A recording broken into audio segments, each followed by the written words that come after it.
So how do stocks actually come into existence? Surely they weren't just always there. Let's find out together. When companies start out, they're private. That means that there's no way for an average investor to own shares of that company. However, a company could decide to go public for reasons like raising more money for growth purposes. When a company makes this decision to go public, it must first go through several steps before you can actually buy its stock. So, the company just decided to go public. First, they need to decide how many shares they want to create. If the company needs $10 million, they may decide to create 1 million shares, hoping that they sell it for $10 each. Second, they turn to an investment underwriter to manage their IPO, meaning initial public offering of stock. These investment underwriters do a whole bunch of stuff, like pricing the shares by gauging interest in them, finding people who are interested in buying these new shares, and navigating all the regulatory stuff. What's in it for these underwriters? Well, let's say the company and underwriter agree on a price per share of $10. Fair enough. The underwriter takes profit by actually selling the shares for $12 to the public. If the IPO sells 1 million shares, the company receives $10 million, and the investment underwriter receives $2 million profit. Oh, investment underwriters, you're so sneaky.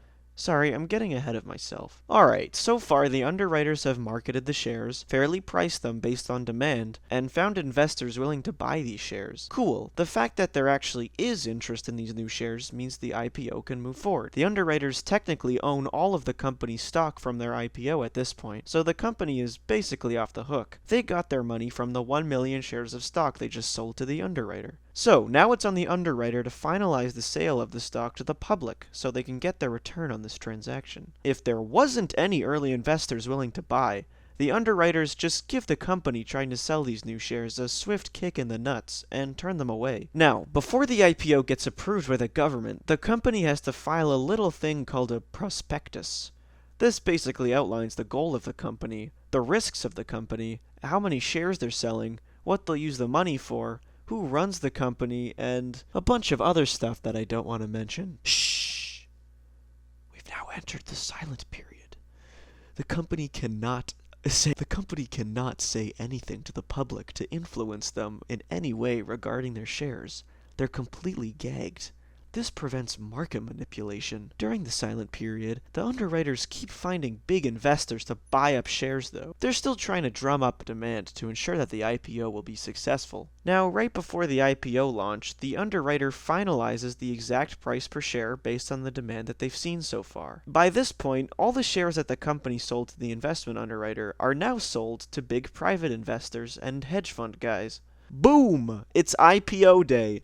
The shares are officially listed on public stock exchanges. A ton of the big investors who bought up a lot of the shares early now exit. This means that they sell their shares on the public stock exchange. Keep in mind, they bought these shares early for a cheaper price, and are now selling it for the price that the public pays. They make a ton of money from that. Now, not everybody can sell early though, because some are bound under a lockup period, meaning that they can't sell their shares until a specified time after the IPO, to prevent the stock price from crashing with everybody selling all at once. Now that it's on a public stock exchange, you're fully able to buy it like any other stock. There's a set amount of shares of this company in the wild though, as determined by the amount of shares that the company created during their IPO, which in this example was 1 million. So when you buy a share, it's not just materializing out of thin air. You're buying it from somebody who is currently selling their share. And when you sell a share, you're selling it to somebody who's currently buying a share. And that's the process of investing. Company creates shares and sells them to an investment underwriter. Investment underwriter sells them to big private investors,